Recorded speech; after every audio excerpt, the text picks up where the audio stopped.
Eu quero convidá-lo a abrir a sua Bíblia outra vez na segunda epístola que o apóstolo Paulo escreveu a Timóteo, no capítulo 2, para lermos aqui um texto e com ele trazermos o ensino para a nossa meditação nesta noite. 2 Timóteo, capítulo 2. Vamos reler do verso 20 em diante. E aqui trazermos uma palavra para a nossa meditação, que diz assim: Ora, numa grande casa, não somente há vasos de ouro e de prata, mas também de pau e de barro, uns para honra, outros, porém, para desonra. De sorte que, se alguém se purificar destas coisas, será vaso para honra, santificado e idôneo para uso do Senhor, e preparado para toda boa obra. Foge também dos desejos da mocidade e segue a justiça, a fé, o amor e a paz com os que, com um coração puro, invocam o Senhor, e rejeita as questões loucas e sem instrução, sabendo que produzem contendas, e ao servo do Senhor não convém contender, mas sim ser manso para com todos, apto para ensinar, sofredor, instruindo com mansidão os que resistem, a ver se porventura Deus lhes dará arrependimento para conhecerem a verdade e tornarem a despertar, desprendendo-se dos laços do diabo, em cuja vontade estão presos. Amém. E graças a Deus por sua palavra. Nós temos aqui, queridos irmãos, um texto onde o apóstolo Paulo, escrevendo o seu filho na fé, Timóteo, ele vai falar sobre vasos que existem na casa de Deus. Ele vai usar de uma metáfora para falar sobre aqueles vasos de honra, de ouro, de prata, que são servos que estão prontos e aptos para serem usados por Deus, para a honra de Deus, para a glória do Senhor. E vai falar também dos vasos para desonra, vasos que ele compara aqui como se fossem vasos de barro, de madeira, que numa casa eram usados para coisas muito mais simples, talvez até para recolher lixo ou para colocar comida para um animal, e que, portanto, não estavam aptos para serem usados para as coisas melhores e nem para serem honrados ou para honrar o Senhor, que era o seu dono. Então, com este tema, vasos para honra ou desonra, nós vamos estudar esse texto com a graça de Deus. Aqui nós temos um texto que está na segunda epístola de Paulo a Timóteo. Provavelmente este foi o último escrito do apóstolo Paulo, a última carta que ele escreveu. E dentre as 13 cartas que nós cremos que são de autoria do apóstolo Paulo, nós temos assim 4 cartas escritas para indivíduos, para pessoas, 9 cartas escritas para as igrejas. Para as igrejas ele escreveu Romanos, 2 a Coríntios, ele escreveu Gálatas, 2 aos Tessalonicenses, ele escreveu Efésios, Colossenses e Filipenses. Para os indivíduos ele escreveu uma para Filemon, que é uma das cartas da prisão, uma para Tito e 2 para Timóteo.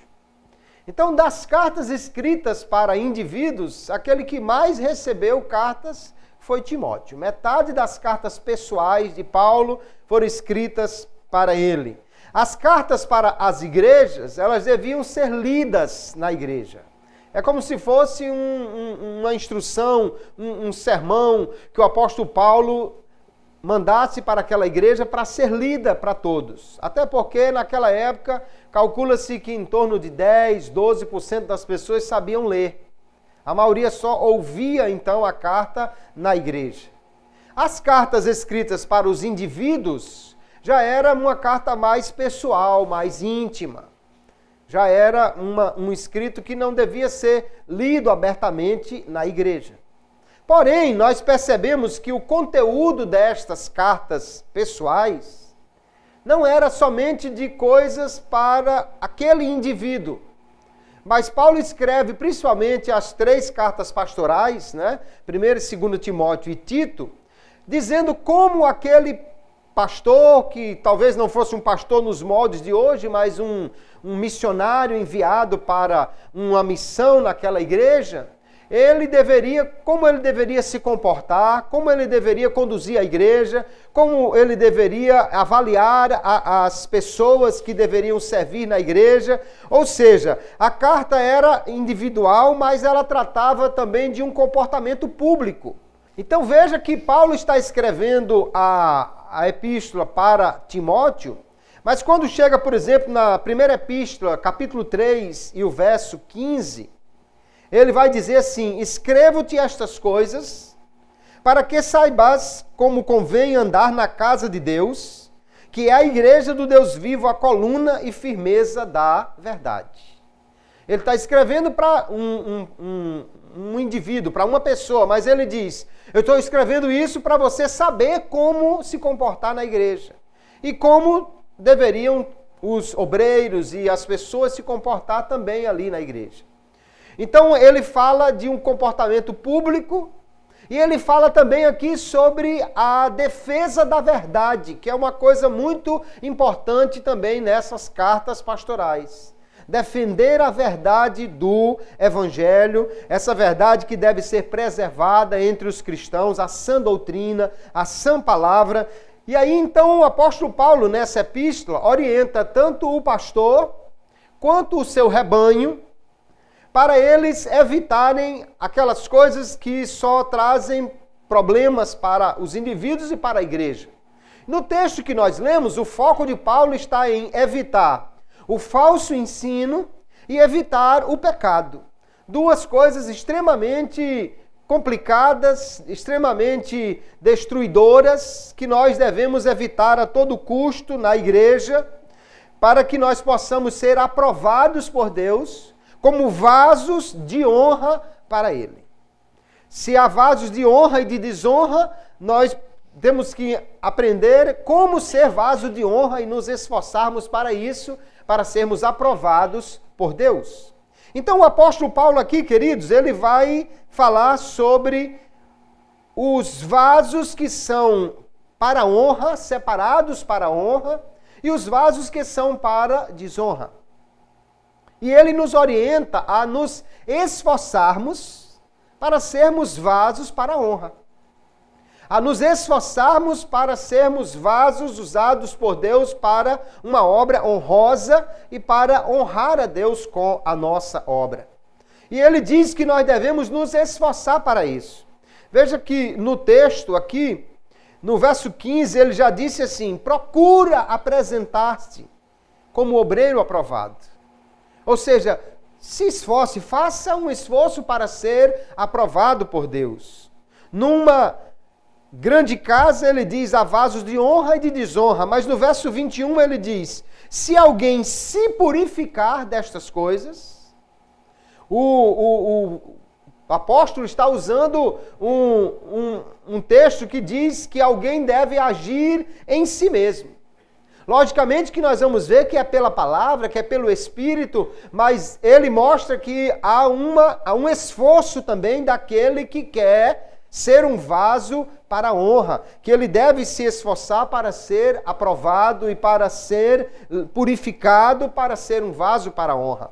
Obviamente nós só podemos fazer isso capacitados pela graça de Deus. Capítulo 2, verso 1, ele diz: tu, pois, meu filho, fortifica-te na graça que há em Cristo Jesus. É na graça que nós vamos encontrar a força para poder nos esforçarmos para sermos aprovados por Deus. Mas o apóstolo Paulo, de fato, diz que nós devemos nos esforçar. Aqui ele tem, no capítulo 2, verso 15, veja como está o texto na nova tradução na linguagem de hoje. Ele diz assim: faça todo o possível para conseguir a completa aprovação de Deus, como um trabalhador que não se envergonha do seu trabalho, mas ensina corretamente a verdade do Evangelho. Então ele disse, faça todo o possível, se esforce. Também na a nova versão transformadora, ele diz assim, esforce-se sempre para receber a aprovação do Deus a quem você serve. Seja um bom trabalhador que não tem de que se envergonhar e que ensina corretamente a palavra da verdade. Veja que o tom que o apóstolo Paulo usa é, se esforce, faça o seu melhor para você ser aprovado. Para nós sermos vasos para a honra, queridos, nós precisamos nos esforçar, ou seja, procurar realmente fazer aquilo que nos capacita para isso, pela graça de Deus. Paulo faz aqui nessa carta muitas vezes um contraste entre os que perseveram na fé, mesmo quando estão sendo perseguidos, e os que a abandonam, os que abandonam a fé.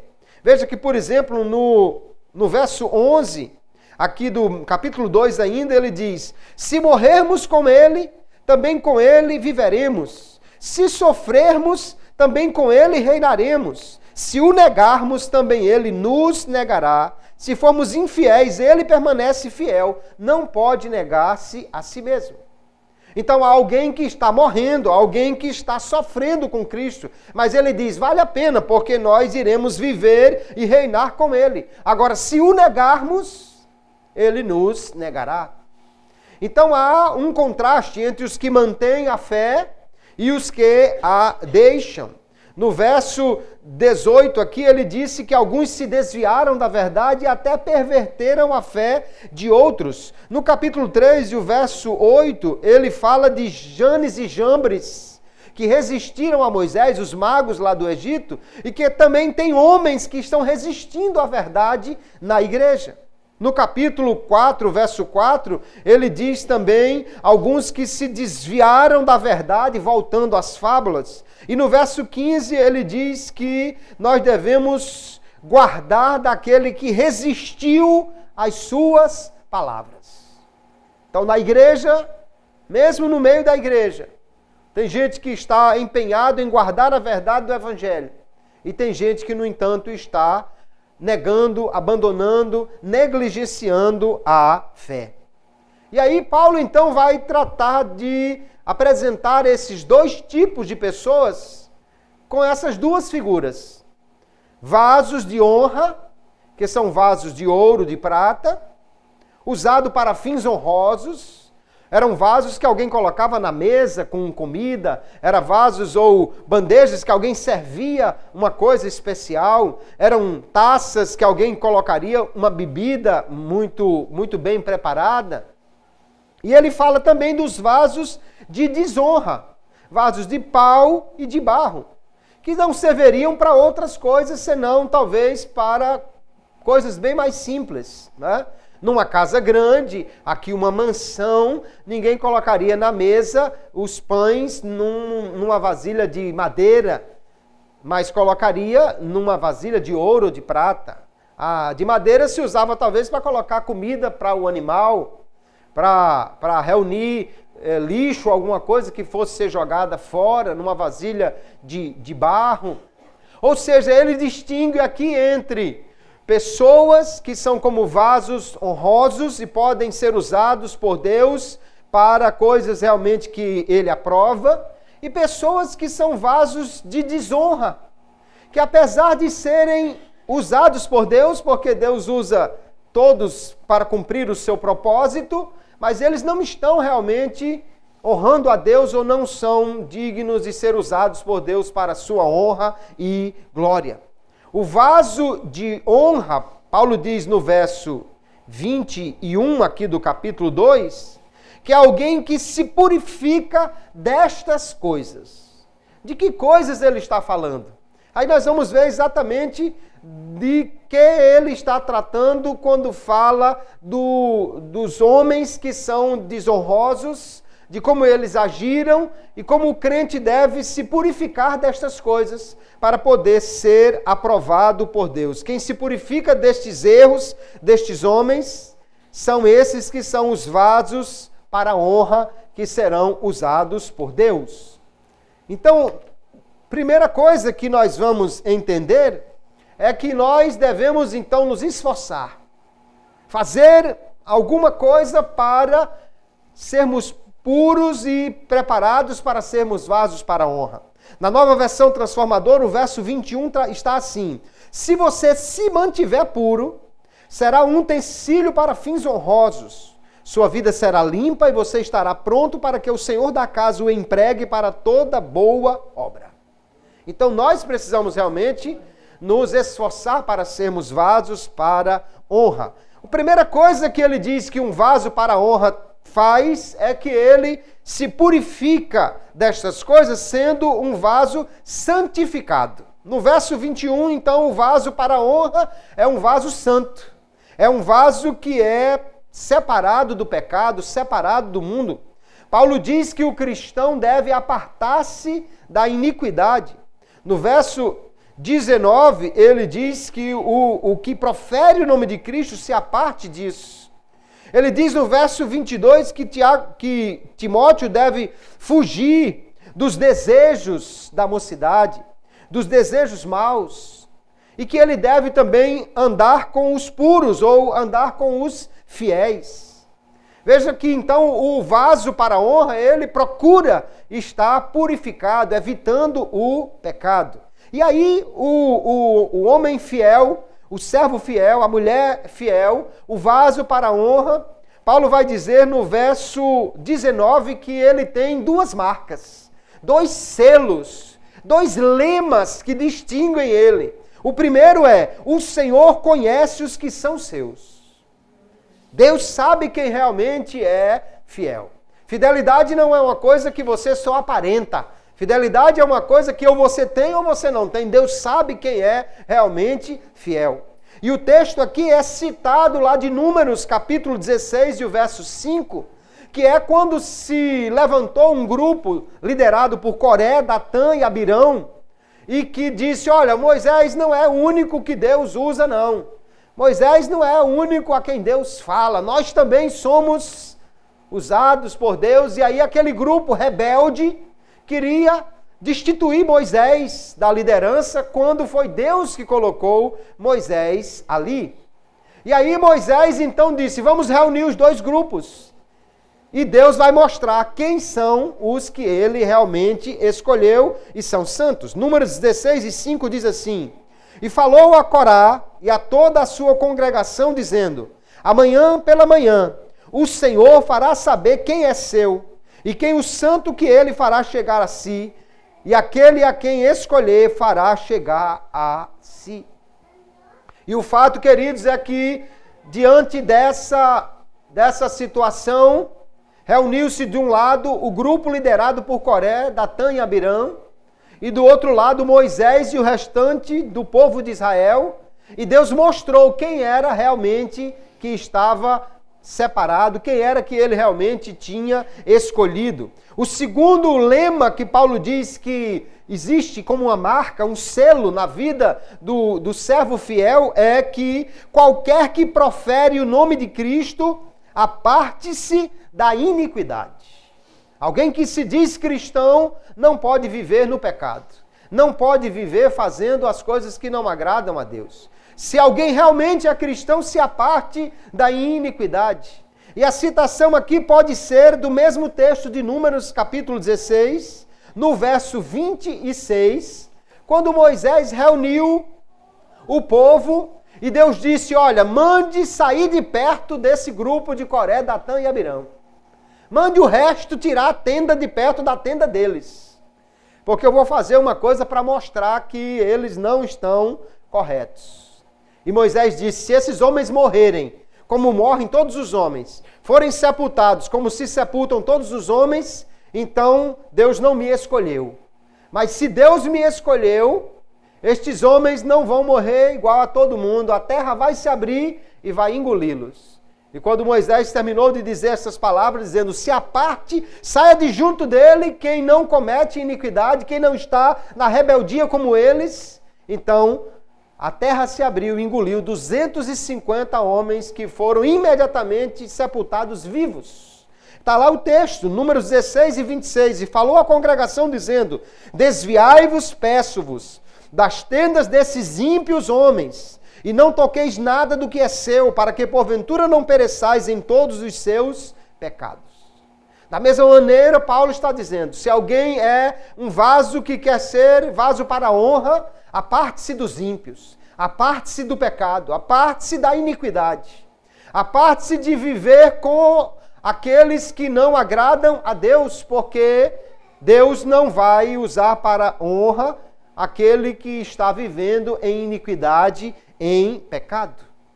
Então, o vaso para honra é um vaso limpo do pecado. O cristão, amados irmãos, ele deve manter-se puro. E como ele sabe o que é ser puro, ele vai seguir a orientação da palavra de Deus. O problema destes homens aqui é que eles estavam se desviando da verdade e, portanto, estavam indo da maneira como eles achavam que deveriam ir e estavam caindo no erro. Lá na primeira epístola de Pedro, capítulo 1, verso 22, ele diz assim: purificando as vossas almas na obediência à verdade, para o amor fraternal não fingido. Amai-vos ardentemente uns aos outros com um coração puro, sendo de novo gerados, não de semente corruptível, mas da incorruptível pela palavra de Deus, viva e que permanece para sempre. É a palavra de Deus quem purifica a nossa alma, é a palavra de Deus que nos gera como uma semente incorruptível, é essa palavra e a obediência a ela que faz com que nós andemos com um coração puro. Ninguém pode ser puro se não estiver obedecendo a palavra de Deus. O Salmo 119, o salmista pergunta: como conservará puro o seu caminho o mancebo? E ele diz: observando conforme a tua palavra. 1 de João 3:3, ele diz: quem está nele ou quem tem nele essa esperança, purifique-se a si mesmo, assim como ele é puro. Então, quem está em Cristo, o vaso que é vaso para a honra do Senhor, deve viver em pureza, em santidade, e deve viver, então, no temor de Deus. O temor a Deus, queridos, que nos vem exatamente pelo conhecimento da palavra, quando sabemos quem Deus é quem nos faz viver em santidade. Quem perder o temor de Deus, perde o desejo de ser santo, perde o desejo de agradar a Deus e, portanto, está no caminho da perdição. 2 Coríntios 7, verso 1, o apóstolo Paulo diz: ora, amados, pois que temos tais promessas, purifiquemo-nos de toda a imundícia da carne e do espírito, aperfeiçoando a santificação no temor de Deus. É o temor a Deus que faz com que nós procuremos viver realmente para agradá-lo. Deus nos chamou para sermos santos, para vivermos em santidade. Ainda na primeira epístola de Pedro, capítulo 1, verso 15, ele diz: mas como é santo aquele que vos chamou, sede vós também santos em toda a vossa maneira de viver, porquanto escrito está: sede santos, porque eu sou santo. Deus nos chamou, ele diz, o apóstolo Pedro aqui, que como é santo aquele que nos chamou, nós devemos ser santos também. Ser santo significa estar seguindo a orientação de Deus, imitando ao Senhor, fazendo aquilo que lhe agrada.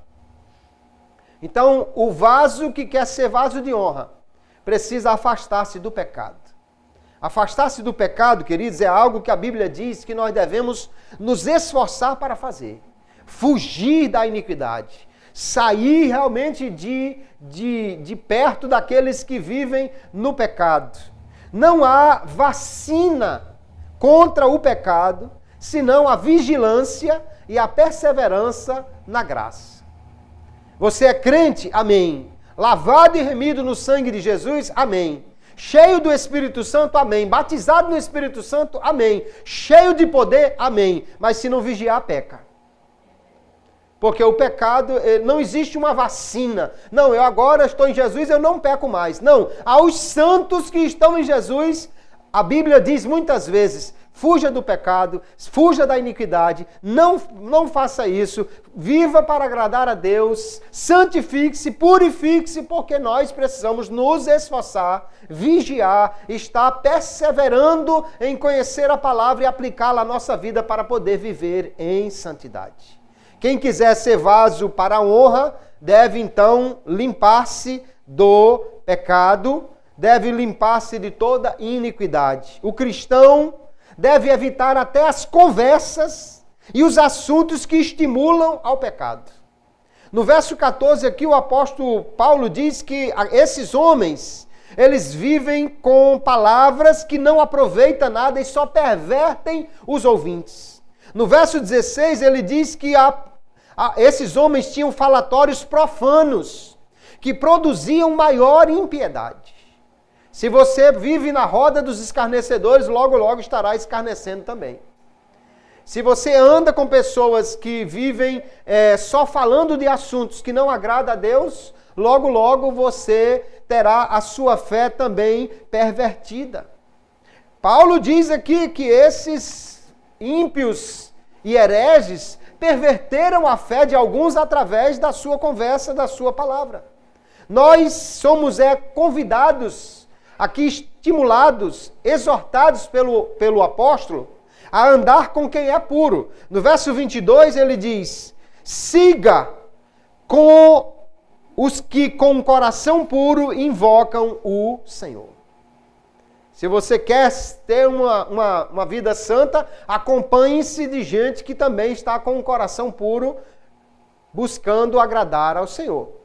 Porque se o santo viver somente com conversas e tal, com pessoas que não são santas, ele logo estará com problemas. 1 Coríntios, capítulo 15, o verso 33, o apóstolo Paulo também diz, não se deixe enganar pelos que dizem estas coisas, pois as más companhias corrompem o bom caráter. Estou lendo na nova versão transformadora.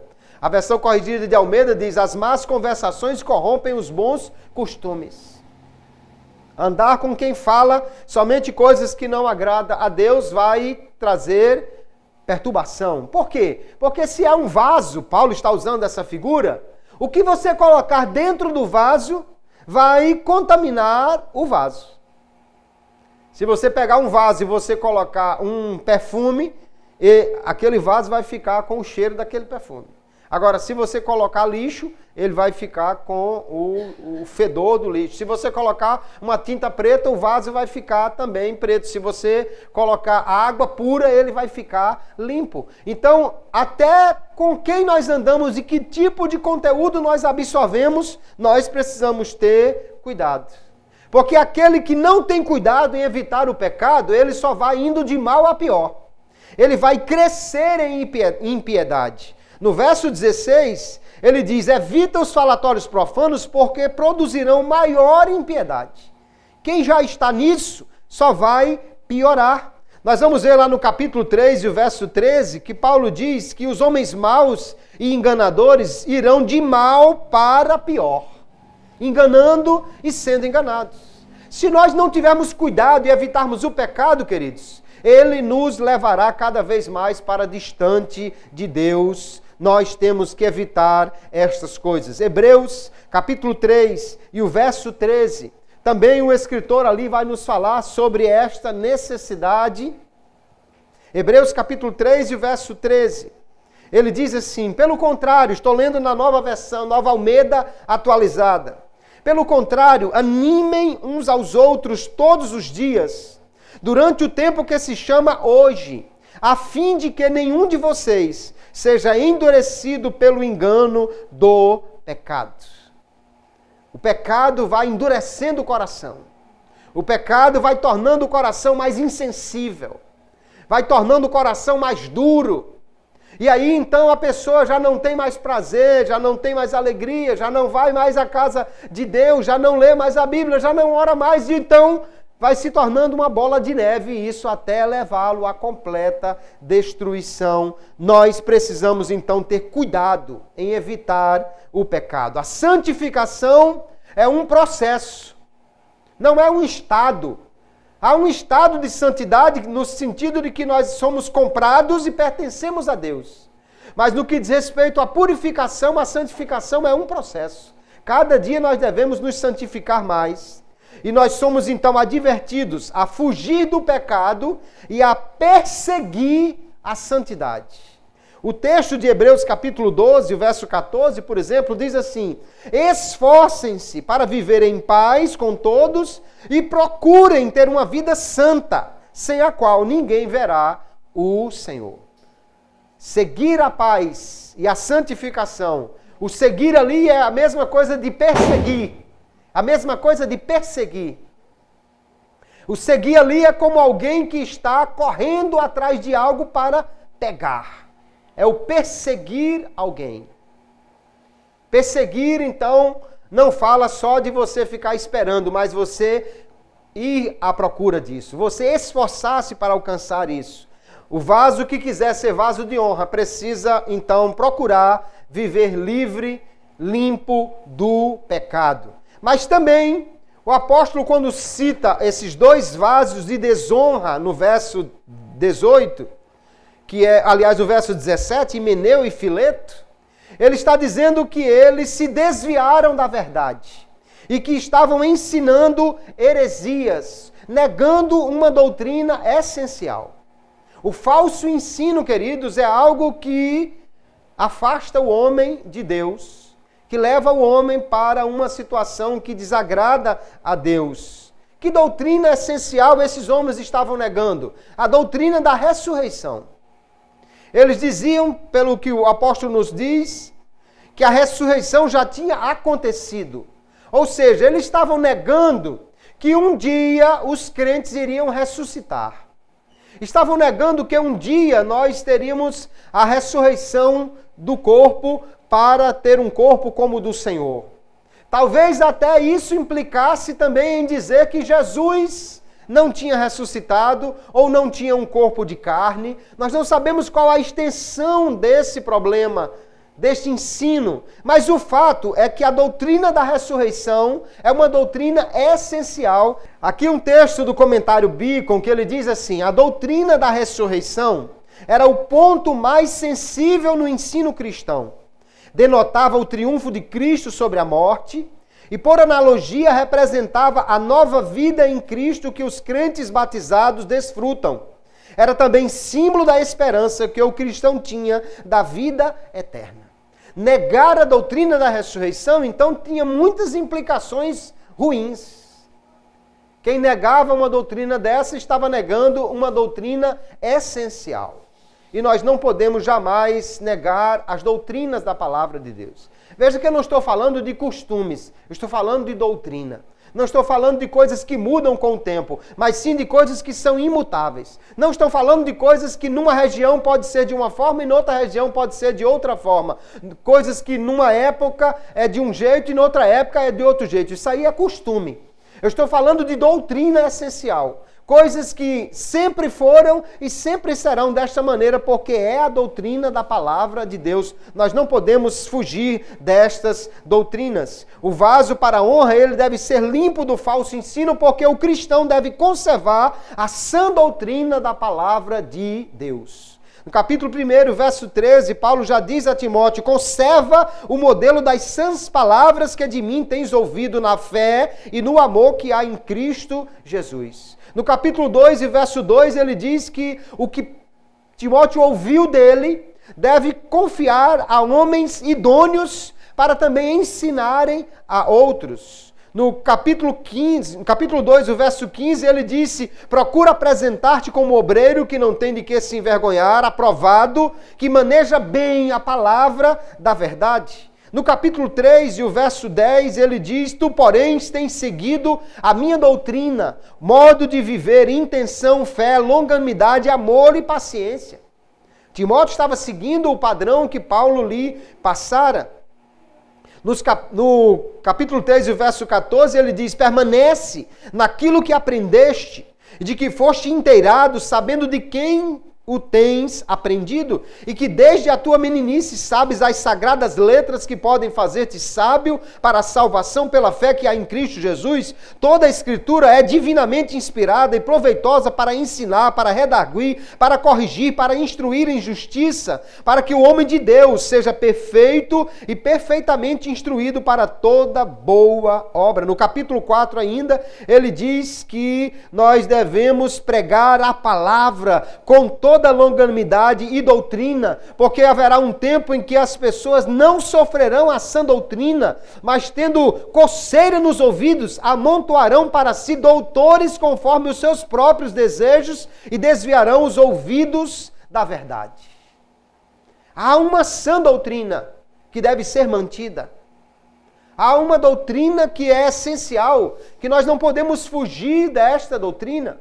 E o crente deve conservar a sã doutrina da palavra de Deus. A igreja, queridos irmãos, desde o seu primeiro momento, ela sempre teve um padrão para a sua doutrina, que nós chamamos de cânon. A palavra cânon significa um padrão, uma vara de medir, que depois foi utilizado para falar do conjunto de livros da igreja, da Bíblia Sagrada. Mas inicialmente a palavra cânon significa um padrão. E nós vamos ver que desde o início a igreja tinha um padrão para a sua doutrina que era: ela foi ensinada por Jesus, anunciada pelos profetas do Antigo Testamento e difundida pelos apóstolos. Essa era a doutrina, ou seja, alguma coisa que tivesse esse padrão, ensino de Jesus, de acordo com as profecias do Antigo, difundida pelos apóstolos, essa era a doutrina da igreja. Lá em 2 de Pedro, capítulo 3, e o verso 2, ele diz exatamente assim: para que vos lembreis das palavras que primeiramente foram ditas pelos santos profetas e do mandamento do Senhor e Salvador, mediante os vossos apóstolos. Aqui está o padrão. Ensino de Jesus, que foi anunciado pelos profetas, ou seja, que está de acordo com as palavras do Antigo Testamento e que foi agora anunciada pelos apóstolos. Antes que a igreja tivesse um conjunto certo de livros, ela já tinha um padrão de qual mensagem que deveria estar na Bíblia.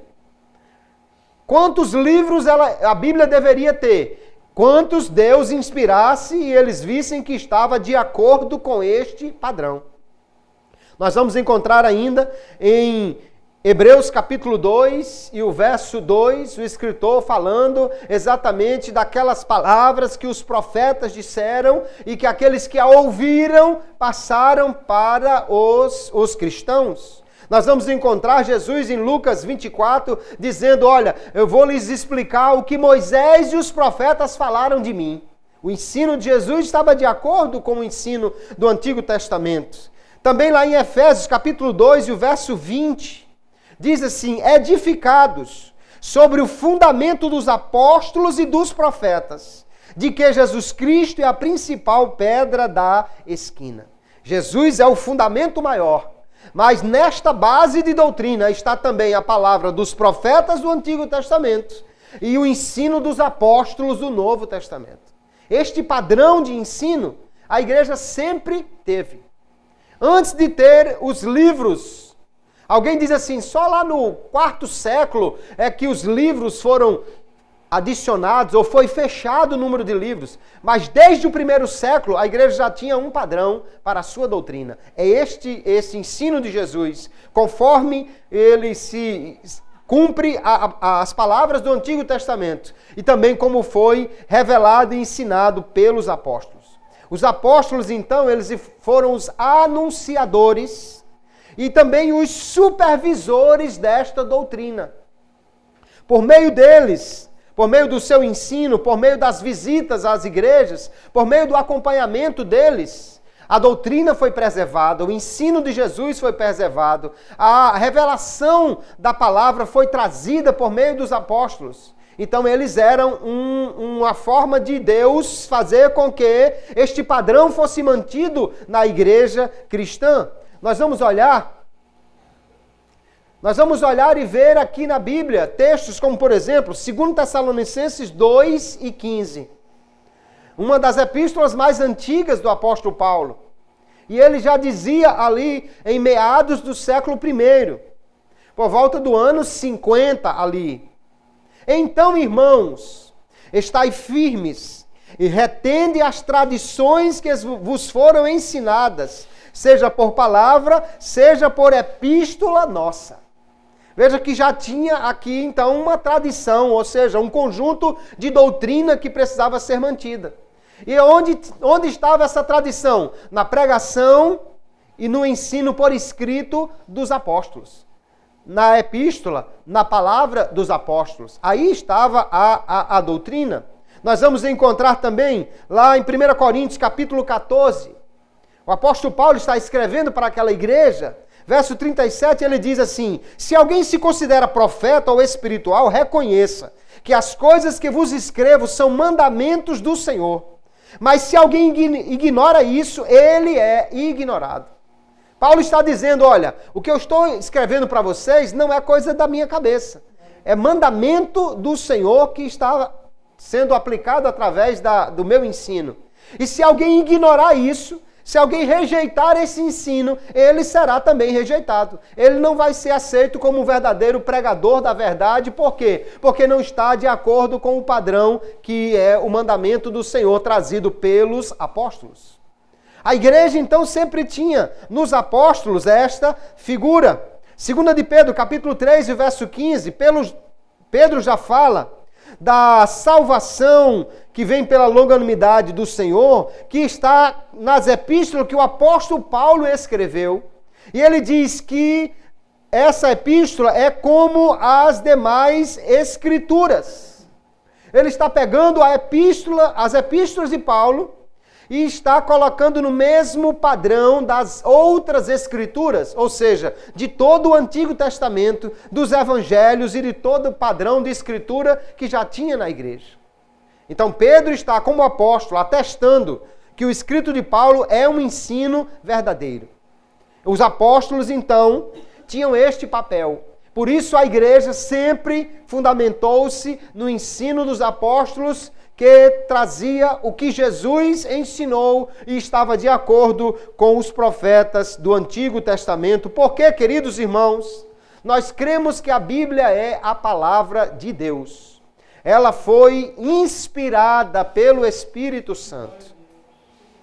Não foram os homens simplesmente que escreveram, nem que decidiram que tipo de escrito teria na Bíblia. Não, foi o Espírito Santo. Lá na segunda epístola de Pedro ainda, no capítulo 1, verso 20, ele diz: sabendo primeiramente isto, que nenhuma profecia da Escritura é de particular interpretação, porque a profecia nunca foi produzida por vontade de homem algum, mas os homens santos de Deus falaram inspirados pelo Espírito Santo. Glória a Jesus. Aqui no capítulo 3, o verso 16 em diante, Paulo diz que a Escritura é divinamente inspirada.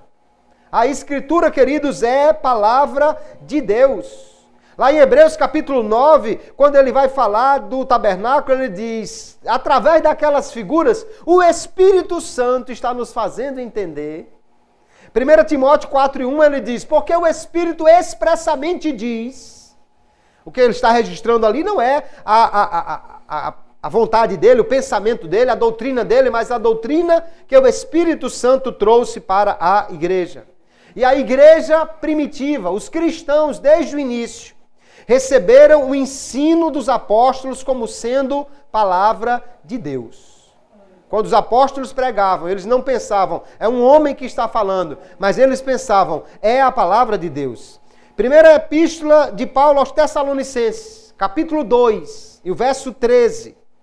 Ele diz assim, pelo que também damos sem cessar graças a Deus, pois havendo recebido de nós a palavra da pregação de Deus, a recebestes não como palavra de homens, mas segundo é na verdade como palavra de Deus, a qual também opera em vós os que crestes.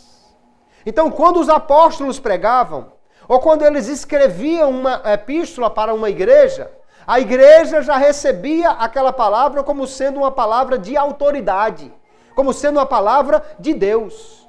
O ensino verdadeiro da palavra de Deus tem que ser preservado na igreja, porque é a palavra de Deus falando a nós, queridos irmãos. Hebreus capítulo 13, o verso 7, o escritor diz assim: lembrai-vos dos vossos pastores, que vos falaram a palavra de Deus, a fé dos quais imitai, atentando para a sua maneira de viver. O que é que os pastores estão pregando? Se estão pregando a Bíblia, estão pregando a palavra de Deus. Desde o primeiro momento, tanto na pregação quanto na escrita, a igreja recebeu o ensino dos apóstolos como sendo palavra inspirada e autoritária de Deus.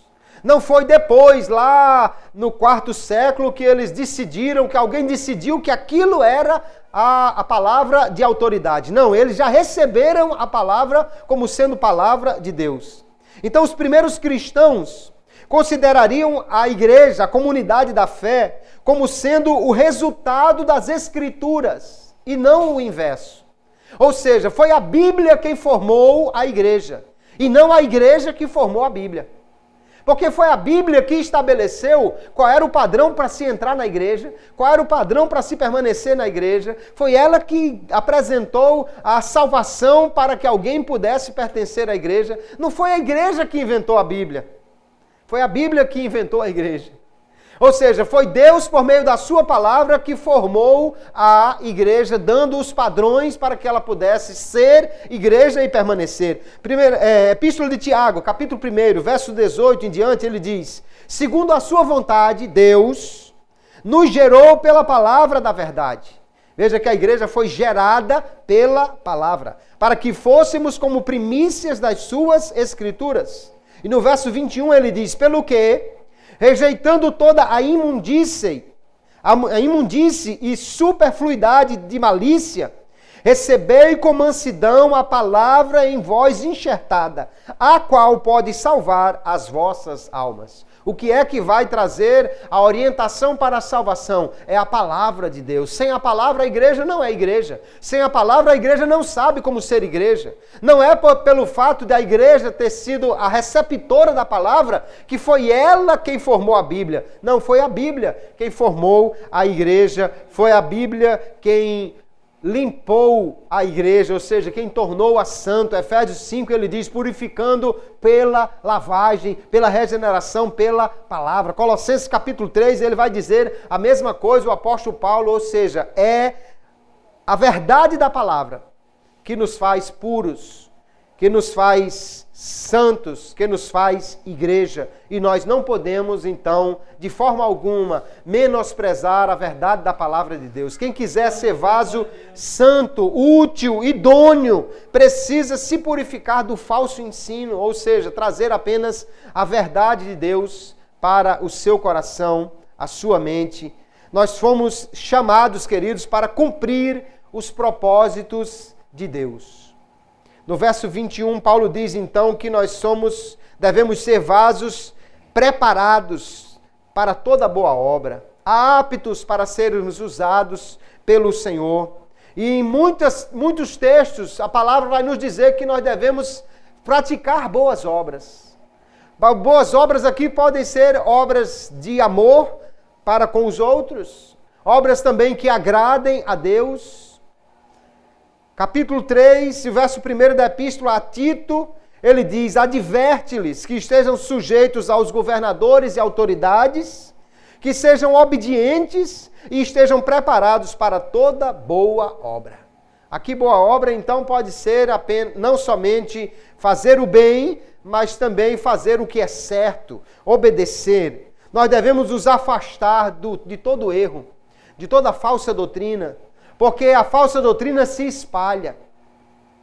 Hoje nós vivemos uma época difícil para a igreja, queridos. Sabe por quê? Porque teve tempo que, numa cidade pequena como aqui, até que chegasse um pregador para dizer uma heresia, demorava. Mas hoje você abre o celular e no YouTube encontra 200 mil pregadores falando heresias. 200.000 pessoas ensinando cada um, às vezes, uma coisa diferente. Como nós podemos então saber se ali está a verdade? Pela palavra de Deus. Está na Bíblia? Está de acordo com a Bíblia? Está segundo aquilo que a Bíblia nos orienta? Então é a palavra de Deus. Agora, se alguém inventa moda, se alguém tira da cabeça dele, se alguém vem dizer uma coisa que não está de acordo com a palavra, isso é um falso ensino. E sabe o que é pior? É que alguém ouve, acha bonito e sai espalhando. Eu ouvi uma história que depois apareceu até no hino, que Deus abre porta até onde não tem parede. Ora, se não tem parede, para que Deus vai abrir uma porta? Deus abre uma porta no mar, onde ninguém podia abrir uma porta naquele tipo de parede. Mas abrir uma porta onde não tem parede, dê licença, fica difícil. Por quê? Porque se já não tem parede, não tem necessidade de abrir uma porta, já está tudo aberto. Alguém acha bonitinho e vai passando de pregador para pregador, de cantor para cantor, e daqui a pouco está se pregando isso como se fosse uma verdade. Mas eu não encontro isso na Bíblia Sagrada. Isso é só uma coisa simples, mas tem coisas muito mais complexas que distorcem realmente a verdade da palavra. O apóstolo Paulo diz aqui a Timóteo, evite conversa tola que não leva a lugar nenhum. No verso 23 em diante, ele vai dizer, olha, evite, queridos, as coisas que não têm instrução, que não produzem outra coisa senão contenda. Evite aquelas coisas que só vão trazer perversão ou que vão trazer erro. Nós devemos evitar essas coisas e sermos servos de Deus, vivendo para honrar a Ele com a nossa vida, com as nossas atitudes. Isso é ser vaso para a honra, vaso para ser usado de uma forma honrosa por Deus. Glória a Jesus. E a grande pergunta que fica para nós, então, depois de tudo que o apóstolo está dizendo. Você quer ser vaso para a honra ou quer ser vaso para a desonra? Você quer ser vaso para agradar a Deus ou vaso para não agradar a Ele? Ele diz, na casa de Deus, ou numa casa grande, e é o caso aqui da casa de Deus, tem todo tipo de utensílio. Você é um vaso. Estando na casa de Deus, na metáfora de Paulo aqui, você é um vaso. O problema é, você pode escolher ser um vaso para honra ou para desonra. Nós vemos o apóstolo então fazer distinção entre os que pregam a verdade e os que insistem no erro. Os que pregam a verdade é vaso para honra, os que insistem no erro é vaso para desonra. Ele também separa os que andam com palavras, com falatórios, com conversa profana e os que são aptos para instruir com mansidão. Os que falam coisas que edificam são vasos para honra. Os que falam coisas que não edificam são vasos para desonra. O apóstolo Paulo também vai separar, queridos, os que seguem a justiça, ou seja, o padrão que agrada a Deus, dos que andam na impiedade, que são vasos para desonra, que desonram a Deus com a sua vida e que não podem ser usados, portanto, por Deus como vasos de honra. Então a pergunta é, que tipo de vasos nós somos? Somos vasos para a honra, que compartilham coisas boas, que compartilham a verdade da palavra de Deus, que falam coisas que edificam? Que tipo de mensagem nós estamos compartilhando? E hoje o problema é mais sério, porque na época de Paulo você só compartilhava falando com alguém. Se você passasse o dia todinho isolado, sem ver uma pessoa, você não compartilhava nada. Mas hoje em dia o camarada pode estar lá no meio do mato sozinho e na internet compartilhando com o mundo todo um monte de coisa através de um simples celular. E infelizmente, irmãos, tem crentes que compartilham coisas nas redes sociais que só a graça de Deus. Que não convém nem você ir lá olhar o que está lá. Que tipo de coisa nós estamos compartilhando? Porque a Bíblia diz que a boca fala do que está cheio o coração. Então, se nós estamos cheios de Deus, da sua verdade, das coisas boas do Evangelho, se é desse conteúdo que o vaso está cheio, então é disso que ele vai falar, é isso que ele vai compartilhar, é isso que ele vai espalhar por aí, a verdade, a palavra de Deus, as coisas que edificam, aleluia. Há uma necessidade de nós termos um comportamento adequado. Que tipo de comportamento nós temos mostrado? Não só na igreja, mas lá no trabalho, lá na rua, lá na casa. com quem nós temos nos acompanhado. Porque o apóstolo Paulo diz que aqueles que andam no erro vão pervertendo outros. Se você anda com um crente desmantelado, logo logo você vai estar torto. Se anda com um crente congelado, logo logo você vai estar frio na fé também. Nós precisamos andar, Paulo diz, ande, siga aqueles que com um coração puro vivem para agradar ao Senhor. Aqueles que com um coração puro invocam o Senhor. Ou seja, os que oram, os que buscam a Deus, os que andam querendo agradar a Deus. Porque lá em 1 Tessalonicenses 5:22, o apóstolo Paulo diz que nós devemos evitar até a aparência do mal. Não, eu estava lá, mas eu não estava concordando com eles, não. Mas se você estava muito lá, ou seja, no lugar onde só se fala coisas que não agradam a Deus, daqui a pouco vão estar botando você na mesma situação de todo mundo. Nós temos que ter cuidado, queridos, com o que está nos influenciando. E como nós estamos influenciando as pessoas também. Porque nós somos chamados para sermos vasos de honra. Vasos que podem ser usados por Deus a qualquer instante para algo que agrade a Ele. E não vasos para desonra. Mas pastor, está na igreja ele. Mas na igreja tem todo tipo de vaso. Não, mas ele é crente, mas será que é um vaso para honra? Porque tem gente que dá a paz do Senhor, mas nem tem o Senhor, nem tem a paz. Tem gente que cumprimenta você na rua, mas alguém já fica olhando até e dizendo assim, ele é crente? Nós precisamos ter, então, comportamento de vaso de honra, para podermos realmente ser vasos usados por Deus. Então, concluindo, queridos, o estudo desta noite, Paulo nos mostra que há vários tipos de pessoas na igreja. Uns são vasos de honra. Outros, infelizmente, são vasos de desonra. Não podem ser usados para a glória de Deus. E nós podemos, então, nos esforçar. E ele nos convida a nós buscarmos realmente fazer o melhor para sermos vasos de honra.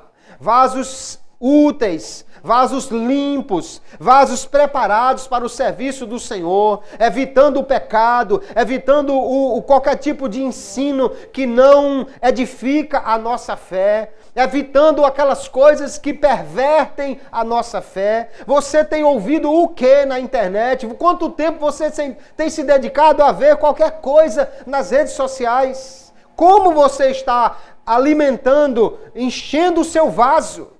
Porque isso vai fazer a diferença na hora de ser usado por Deus como vaso de honra ou desonra. O falso ensino e o pecado são laços que prendem, que arrastam as pessoas para a destruição. O apóstolo vai no final do texto que lemos dizer a Timóteo, olha, ensine a palavra com mansidão para ver se eles se arrependem. Quem sabe eles podem despertar e se libertar dessa vontade do diabo que eles estão presos. Porque se alguém está preso no falso ensino, ele está preso pelo diabo. Há, infelizmente, muitos cristãos que estão presos no falso ensino. Há uma tradição, mas essa tradição ela precisa estar de acordo com a Bíblia. Se a Bíblia diz todos pecaram, Isaías disse que todos estão em pecado. Jesus disse que os homens são maus. Paulo disse que todos pecaram. Aí se alguém vem e diz que Maria nunca pecou, então essa tradição não está de acordo com a palavra de Deus. Não pode ser verdadeira. Não pode ser aceita. Se a Bíblia diz que há um só Deus e um só mediador entre Deus e os homens. Se o apóstolo Pedro, na pregação, diz que não há outro nome pelo qual devamos ser salvos. E se alguém diz que alguém pode ser salvo através de outra pessoa que não seja Jesus, pode ser uma tradição, mas não é uma tradição de ensino verdadeiro que está de acordo com a palavra. Então isso só vai perverter a fé de alguém e levá-lo a se prender na vontade do diabo, incentivando a idolatria e a coisas que desagradam a Deus. Nós precisamos fugir disso, queridos. Você deve ser um vaso para a honra. Deus quer usar você com poder e graça. Deus quer usar com você com autoridade. Seja um vaso preparado, útil para o Senhor, preparado para ser usado por Ele como um vaso de honra. Mas para isso, esforce-se para ser aprovado por Deus. Ande de maneira a agradar ao Senhor. Edifique-se na palavra. Evite o que não edifica a sua vida. Fuja do pecado, até mesmo das más companhias. E seja um instrumento de Deus, um vaso de honra, um vaso de ouro ou de prata, não para a sua glória, mas para a glória do Senhor, que Ele nos use com poder e autoridade e sejamos verdadeiros instrumentos para a honra de Deus e para sermos usados por Ele em atividades dignas de honra na sua casa e louvor para o seu santo nome. Seja um vaso para a honra e não para a desonra, e que Deus abençoe a todos em nome de Jesus. Amém.